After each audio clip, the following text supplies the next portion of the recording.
Okay. All right. I can start. Yes. Yes.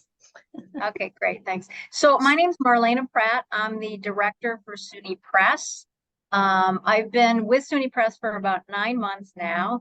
And some of you have probably seen bits and pieces of this presentation before in a couple of other OER meetings we participated in. So we'll just ask you to bear with us. So what we're going to do is we're going to give an overview of SUNY Press, a little bit about us, and then Jen's going to take on. Jen is our manager for training, development, and services. And OER is only one of those services that she oversees. She does many more things for us. And she'll talk a little bit about sort of our history with the OER program here at SUNY and some of our aspirational things we'd like to be involved in with the campuses and with the efforts going forward. So without further ado, Jen, can you share your screen now? And Thank you. All right, so that was just the top of it. Next slide will tell you a little bit about us. Okay, and so we're the official university press for the 64 campus-wide SUNY network or SUNY system. And so I actually attended a director's meeting for other university presses last week. We all belong to the Association of University Presses, a very generous, very comprehensive organization that advocates on behalf of university presses. We share a lot of our work with one another. Very, very supportive group. They have about 160 members in the United States, and about half of us actually attended this seminar last week. So it was really neat for me as a new director to sort of see where do we kind of size up the university press universe. We are actually a group 3 press. They have 4 groups. We make between $3 and $6 million a year. The thing that we do make a point of is that we are self-sustaining, which is not usual for the university press community. In most university presses, there is some sort of funding model whereby the sponsoring institution funds that press.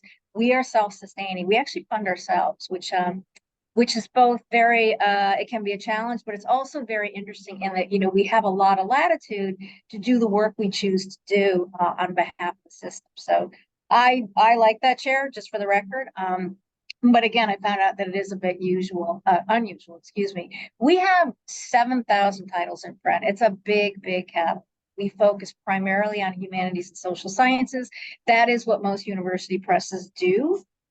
We do have a secondary emphasis. We do some journals. We're working on a strategy for the journal program presently. Many of our titles find their way into course adoptions. That's another thing that we're going to work a little bit more on this year and going forward, because we think there's a lot more potential in the course adoption world than we're currently capturing. And then we also have a pretty large general interest or trade publication arm. We call it Excelsior Editions here. And most university presses do have, an arm, if you will, that do trade or regional subject interest publications in their area. So in New York State, interestingly enough, there are 16 university presses. I have no idea. That's a lot. And so we did talk about the probability of maybe carving up the regional work into regions that kind of make sense between us. We are very well known in several subject areas. They're listed here. Philosophy is by and large the largest subject area in which we're known. We have no shortage of proposals coming from all over the world for our pipeline. We publish about 160 titles a year. That's actually a lot for a press of our size. I'm working to see if we can get that number down by doing a couple of other things, because it really is, I call it a churn. It's a lot of titles for a press of our size. Our involvement with the university system is threefold at least, right? So we have all of our editorial board comes from the faculty across the system. We have 108 current active authors with 129 titles in our catalog presently. We have series editors. Series editors can come from any university. We have 13 in the SUNY system. And then there's a count here of recent titles by the campus. As you can see, the research centers are at the top of the pile, which does make sense, obviously. So, but those are just, in a snapshot, that's what we're about. Next slide, Jen. This is our staff. I'm not going to read all our names. We are a staff of 18.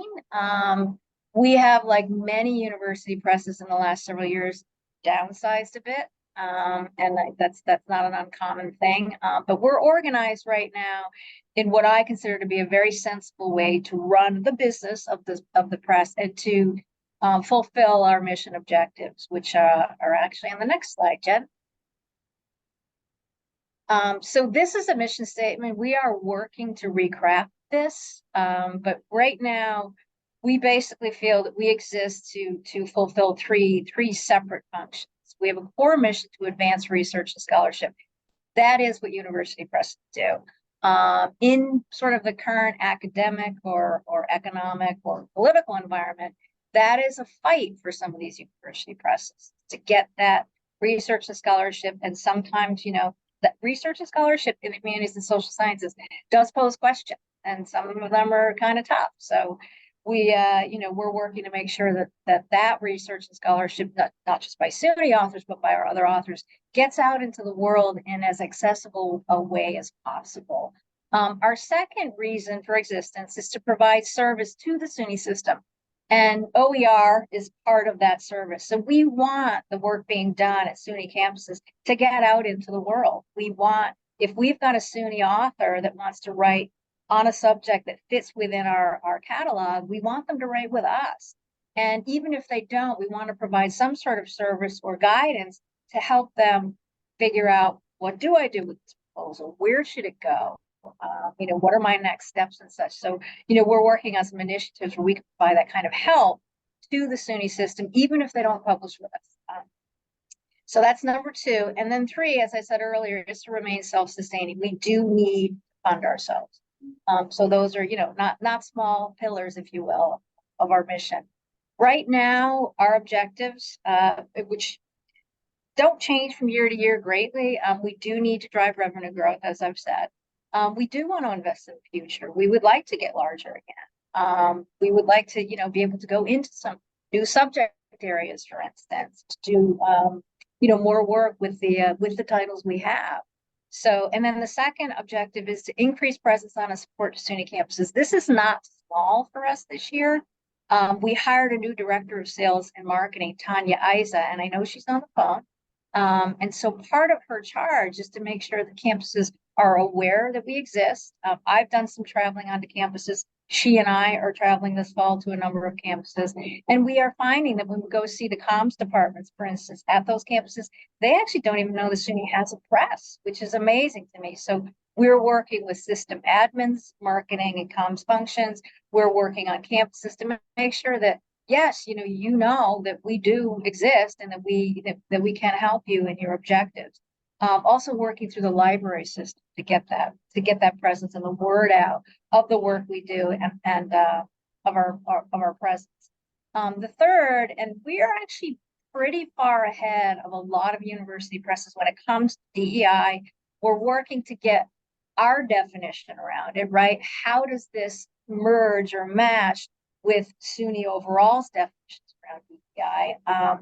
And what kinds of things are happening out in the world that impact the work we do. DEI is on our minds from the time we take a proposal in to the time we sell a book. And so we're trying to construct, if you will, we will construct a story around our efforts there, because a lot of our works really fall into that category when we're defining them as across subject areas, if you will. Accessibility is another very, very big effort for us.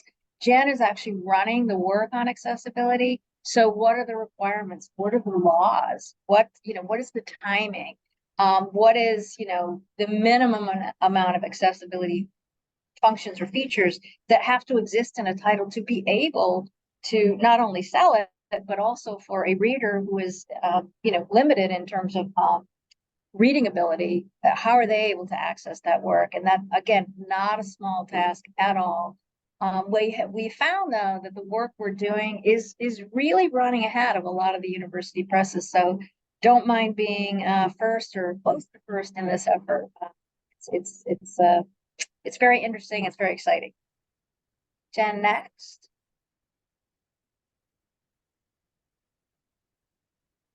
So our bestsellers, these were our bestsellers in the last fiscal year. So our fiscal year runs July to June. These were, and some of them, as you'll see, are bestsellers of all time. Very mixed bag of subject areas. So we have, we have gender studies, we have Black women's studies, we have, some yoga and some breath work, and we have Cycling the Erie Canal was actually a partnership with I'm not recalling the partner. I hate to say that, but very, very successful title for us in the last year. So you'll see it's quite a mix. You see McCall's book here that did actually quite well for us. So we're really pretty diverse when it comes to the topics that rise to the top in terms of sales. Bestsellers of all time, which is the next slide. Some of the titles you saw on the prior slide are here, and these titles by far outperform a lot of other titles in the catalog. Again, we have 7,000 titles. These 5 by far over several years have risen to and stayed at the top. So we're doing work to see what are the characteristics here for success. Are we doing things with these titles that we're not doing with others? Is there a timing issue in the subject area is very, very important. So we're trying to figure out how can we replicate this kind of success for more titles, again, in an effort to get that title count down for folks. But it's and I actually have it on my list to read all of these just for the record. I was like, I need to read these. All right, go ahead, Jen. Recent awards, not small. We get a lot of awards, and there are a lot of university presses who do. I don't want to say, I mean, when they talk to their parent institutions, particularly if the institutions are funding them, this is where they'll go to, just like we're getting awards. This press and the university are known for obtaining, a number of literary awards. We're not small here. This is an incredible record here. As you can see, we nominated 80 titles. Out of the 80, we got 16 that ended up, at the top. And I won't read this out loud to you, but these are the titles that have won those awards in the past year.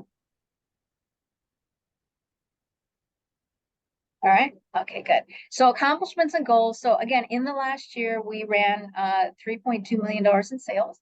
We published 164 titles. We had the beginning of what I'm calling an editorial strategy by conducting a list review. So there, the editors were able to share with us what are the topics that I'm working on, where is my work coming from, what are the trends in that discipline, what do I want to get going forward? Do I want to not do a certain series and go after a new series? So there, are a number of things that they're working through that will help inform, what is our story in the next 5 years? What are we going to be known for doing? So that's an ongoing thing, but we started that work this year. We participated in several open access initiatives. That is another thing that Jen works on for us. And so open access is it's not a new phenomenon, but the practice or the execution of it is newer. And so there are partners out there like JSTOR, Knowledge Unlatched, Project Muse, Tome, these funders, if you will, that are trying to get OA titles out into the world. Every one of these partnerships is different. The requirements are different. The subject areas that they ask for are different. So we're working through these to see, okay, what model works and what model is sustainable. There's still a lot to learn over here. OER, as you know, we'll talk a little bit more about this, but this is, again, part of Jen's world. OER and open access are sometimes related, but they can be mutually exclusive. They can be. And then accessibility planning. We began the work to figure out what do we need to do to our front list or our forward moving titles? What do we have to do to our back list, our existing titles, to make sure that if we've got to remediate them, that's the word we call it, to make them accessible, what's that work look like? Going forward, we're asking for another $600,000 in sales, not small. There are several efforts underway that will support that and impact that. I'm not going to go into those now for you because they'll be boring, I think.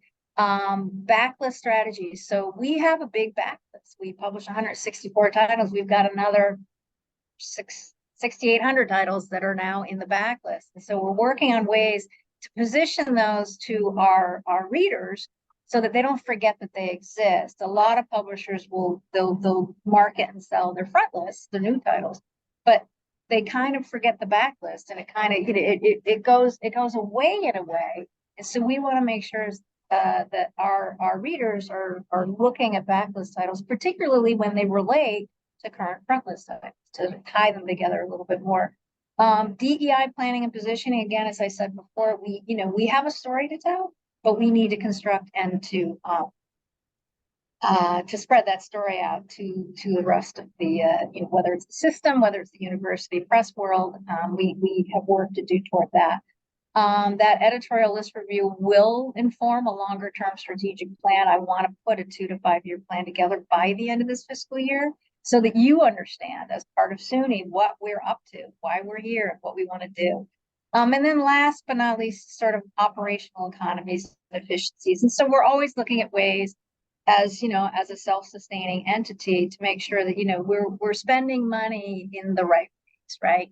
And so we do have 2 RFPs, requests for proposals, we're working on presently. One is for our title management database. It's a big, clunky system that, in essence, puts all of the assets or qualities of their characteristics of a title into a repository. And these things don't talk to each other right now, and they need to do that. And then we're also doing one for our fulfillment services. So some university presses actually have their own fulfillment, warehousing and fulfillment arms. We do not, nor do we intend to. And so we're going to work to make sure that we are with the right partner to do our print on demand, to do our printing and shipping and billing and royalty reconciliation. So that's a big thing that we're actually going to turn around this year. We have a partner presently. I actually am in their building right now, but we want to make sure that this is the right partner for the right time. So those are the things we're working on right now. That's what keeps me busy for sure, and Jen here too. And so I think that was it before you're on, right, Jen? I think that is correct. Now it comes to me. So I am Jen Bennett Genthner. I'm currently the manager of training, development, and services. I've been with the press a little over 10 years. I initially came here all the way from California. I relocated just for this job to work for SUNY Press. I started as an assistant production editor. I moved into production editor, and I kind of stayed there for a pretty long time until about a year ago. I was promoted to a manager of manuscript editorial, which is a kind of an arm of production, where we mostly prep manuscripts, get everything ready for the production pipeline. And then I trained someone to kind of take that position over. And then I was moved over into this new kind of area of the press where we're doing a lot more like outreach with the university, trying to create some more relationships, do some more training, develop more procedures. And that also includes OER. I've been doing OER pretty much since we really started.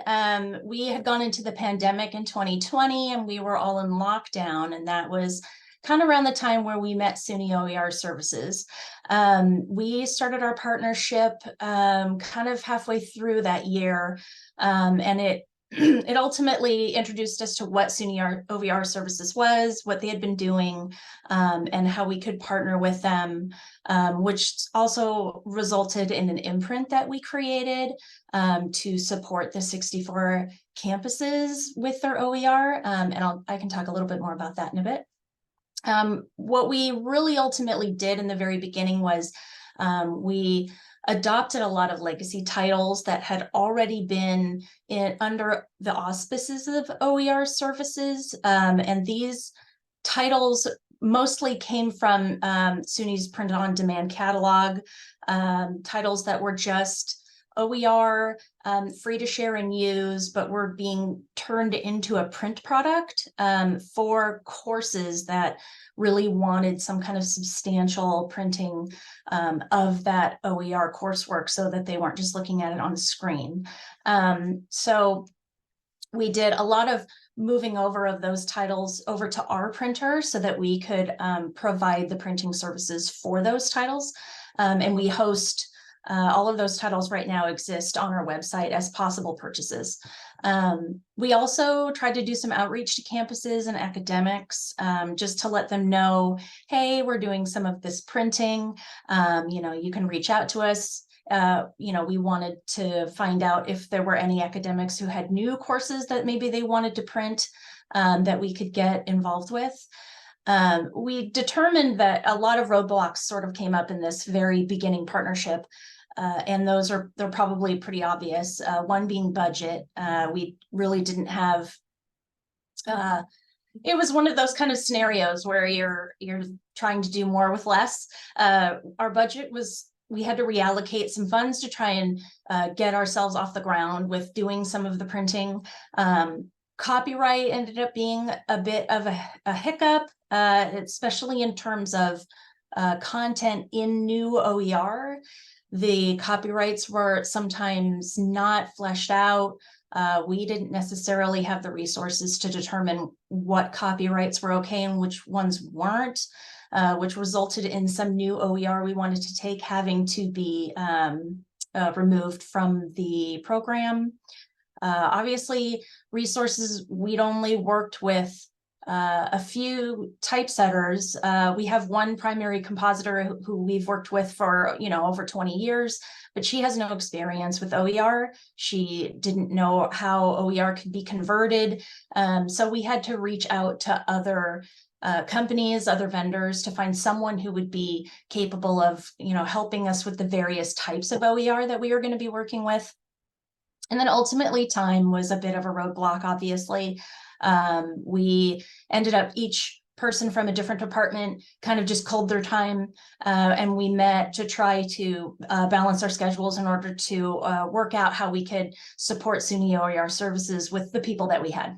And this ultimately turned into very few new adoptions. I think maybe in the first year of between 2020 and 2021, we maybe did about 6 new adoptions, which were based mostly on Lumen Learning's Candela platform and us converting those online OERs to print. 2021, we tried to get a bit more strategic. We had by then developed kind of an estimate about, what elements needed to be in place before we could accept an OER. And we started implementing that. Because of that, we did a couple experimental original OERs.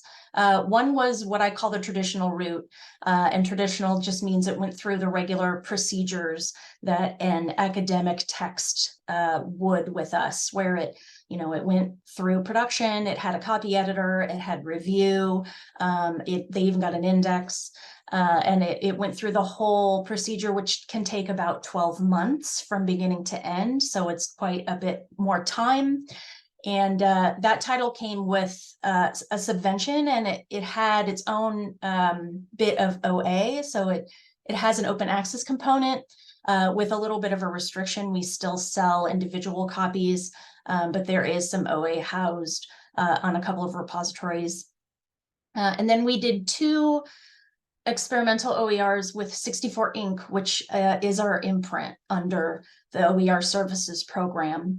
And those two, one ended up being an intro to, the community college experience. I believe we do that one for Jefferson Community College, and we update it every year. And it comes with a first print run, and that campus purchases those copies for their bookstore exclusively. And then we did a second one, which was our first and so far only children's book that we did for the New York State teachers. And it, was a big 20-page heavy bound book that was for, I believe, children between the ages of, I want to say 7 and 9. And that was also an exclusive printing. We didn't make it available for purchase because it was specifically for the New York State teachers. We also updated our website around 2021, which gave us a little bit more exposure for the OER program. I think before we just had, a tab, it was a little bit lost on our old website. Now we have a big, web page for it. We try to get it a lot more exposure than we did before on the website. It's easier to purchase through us. But still, we had some limited new adoptions. In 2022, we revised a couple of editions. The traditional intro to new student seminar. We continue to revise it every year, but we also did one more original OER, and that was for LGBTQ studies. It also went the traditional route, but it also came with a subvention and a grant so that we could also make that have an OA component. And so, we've kind of developed over the last couple of years what we can do and really what we can't do. What we really do for OER services is, we take online OER courses and we adapt them into a low-cost print product. There's some elements of that print product that we kind of need to discuss with academics before we can actually agree to do it. We have an estimate calculator that we look at to determine whether it's something that we can work with. We do limited original OER. We can do original, but ultimately it will go through the same process of having to discuss with one of our acquisitions editors whether this is something that fits into our lists, it fits into OER, does it go into 64 ink. We can offer full digital access of an OER that we accept via Red Shelf, so that there can be a version of the print product that is made digital. We do first print runs and we do print on demand, depending on which title we accept as part of our print offerings. And the traditional books or original OERs both have an EPUB component. But we do not offer that for OERs just in general. What we really don't do is print single copy PDFs or EPUBs. Ultimately, the printing cost can be very expensive for us, so we really want to reach a threshold before we offer to print something. We currently just don't have the resources to do combination printing of multiple projects. So if an academic were to say they wanted to take elements of a project from Candela and LibreTexts and a PDF, our being able to put it together is not necessarily something we can do depending on the quality or the trim sizes. They could all be totally different, and us being able to merge them is really not something we're able to do at the moment. Printing services just in general, we are a press rather than, a printing press. But I can recommend some printing presses if people are looking for single copy PDFs. We don't at the moment really provide writing or development services. So while we do sometimes get some queries about how can I start making my OER, unfortunately, this is kind of not in our purview at the moment. I do see us potentially going in that direction. We have an acquisitions editor who is very excited about helping us with OER, who really wants to get involved. And he has been talking to lots of campuses and some other academics about getting their OERs with us. So I see potential, but at the moment I can't necessarily promise it. We currently cannot do any online OER creation, though we do hope maybe in the future that's a possibility. And we cannot provide free distribution of the print OERs, although we do offer exam copies for academics in case you want to take a look at the print OER and adopt it for your own courses. So these are the two original OER that we did, the Introduction to LGBTQ+ Studies and Gendered Lives. Both of these, as you can see, they have the SUNY Press logo on them. They're pretty standard. They are a textbook trim of 8.5 by 11, and both have an OA component. So as I mentioned, we also have 64 Ink, which is our imprint of the OER program. We started this with the intention of just focusing on the 64 campuses. It's our feeling that other OERs, if we have them under the SUNY OER program, can potentially come from anywhere, while 64 Inc. is exclusively the SUNY campuses and their academics. We have minimum criteria that need to be met in order to accept an OER for 64 Inc. There tends to need to be at least a subvention or a grant of some sort that would come with the book, or a minimum of 50 copies need to be promised that will be purchased over the course of a year in order for us to really decide that it is worth the cost of printing for the course. 64 Inc. titles lack traditional publishing services. It's not going to go to a copy editor. It gets very little proofreading. I do work with those exclusively for production because it has like a faster schedule usually. We tend to take things, we'll take them in October for the spring semester, in March for the fall semester. We want them relatively early, enough so that we can get them ready for the fall or spring semesters, so that they are ready for libraries or bookstores. We can work with native Word files. We can work with PDFs, including LibreTexts. We can work with Pressbooks and HTML, and the Lumen's Candela platform. We currently have our primary typesetter will work with the Word files, and we have a textbook template that she works with. But we also have a partnership with Ed Beck, who is an instructional designer out of SUNY Oneonta, and he will help us convert Candela books into Pressbooks so that we can turn those into a print product. They all have a templated cover, although we do accept suggestions for a cover image that could go on there, and we build that cover in-house. And we do not provide any kind of EPUB for 64 Inc. titles. And here's an example of some of those titles and what they look like. The INT 111, that's the Intro to College, Foundations for Jefferson Community College, and we do an update every year. This is the most recent update. And as you can see, they all have the 64 Inc. logo. We don't keep much on the back unless there's a request to say for Jefferson, have a map of the campus. The future of our OER impact, we're really hoping that we can go further with what we're doing. We really are trying to hone a strategy that includes more marketing for our OER titles. At the moment, I think some of our strategy is really just to have them up on the website, and I know we believe that that is not enough, that we definitely want to come up with a more and stronger marketing strategy for these titles.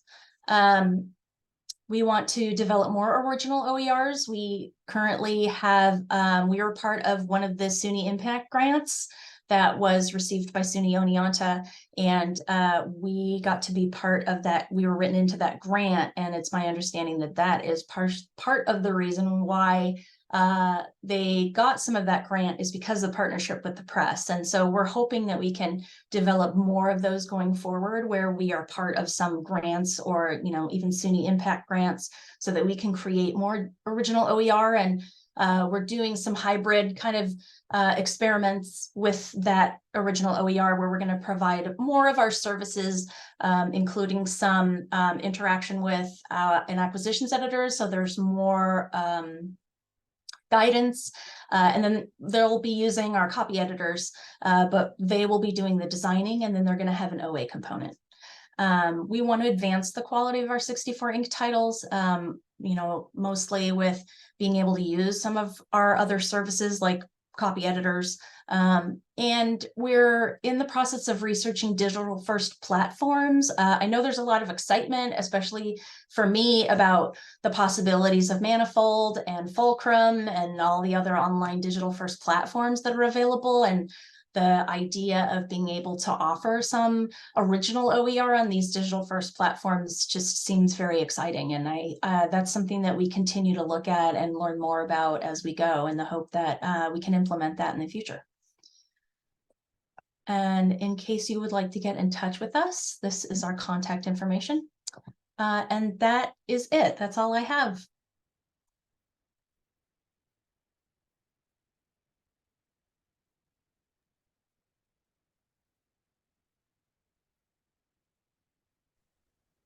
Okay, So so we we still have, have a few, sorry, yeah, go ahead. sorry, go ahead. I'm gonna say if we still have a few more minutes to go, Yeah. and if anyone in the room have any questions, please feel free to put them either in the chat or unmute yourself.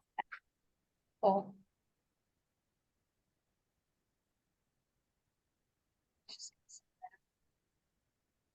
And you can follow up with us afterward as well. I mean, you'll share this deck, right, with the participants? We will. Okay, yeah, so our contact information is there. And you know, we'll continue to sort of socialize the work we're doing going forward in a couple of different ways. So hopefully, you know, we'll still be able to, I mean, I know you know, we work with Tony DeFranco. So we, you know, we believe that any sort of initiatives that make sense to pair up, he knows about, he lets us know about. And so, you know, if there are other ideas or other venues where you'd like us to be present, please let us know. Because we really do want to make this partnership, you know, pretty strong and pretty solid. But thank you for your time. Thanks, Jen, for your overview as well. And oh, research. Oh, I see one. So currently our research on the upcoming digital platforms, that's kind of ongoing, and we don't really have anything very tangible yet. So I would say we're sort of in the information gathering stage. And if there's anybody that has information about online first platforms, we would be very interested in any of that research being sent our way. I talk to other presses, and you know, any information shared would be great. I see the OA question. Jen, you want to take that? Yeah, we're considering different OA models. We currently have, I also work with our OA component, and we're also developing a more robust strategy with that. I think for most university presses, our process right now has just been to react to open access, and we're kind of just doing whatever it is we can to keep up with Tome and Knowledge Unlatched and JSTOR and all of these new you know, programs that are coming up with OA. And what we really want to do is, over time of being involved with each one of them, then scale back and determine which one of these really is working, which one gives us the best viability, sustainability with OA. At the moment, some of them are so new that we still don't know what is going on and what will make the most sense. But we are right at the moment, you know, we're involved with a lot of them. We just finished doing a couple tome books. We participate in Knowledge Unlatched. We participate in JSTOR's Path to Open. We have ongoing discussions with Muse because they have new programs coming out, and we continue to talk to everybody. So that's ongoing, and I hope that within the next year we'll have more of an actual, you know, pathway that we're discussing with everybody about, here's how we're going to do OA. I think that would be great, and it's, you know, it's exciting that the potential is there. Yep. So Allison, I see your H Commons link. Thank you. Sarah, we're Digit Personal Problem. I've heard of PubPub. Yeah, I would like to know more about that. Okay.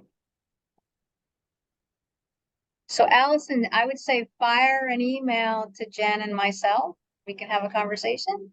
Yeah, definitely. Or Absolutely. yeah, Sarah, sorry. That was Allison. Cool. Thank you. All right. Well, again, we hope this was helpful for you guys. Again, thank you for being part of this. You know, we're trying to take advantage of, you know, any venue where we can share our work and our purpose and our existence even with the SUNY community. Because I believe there's just so much more we can do. Okay.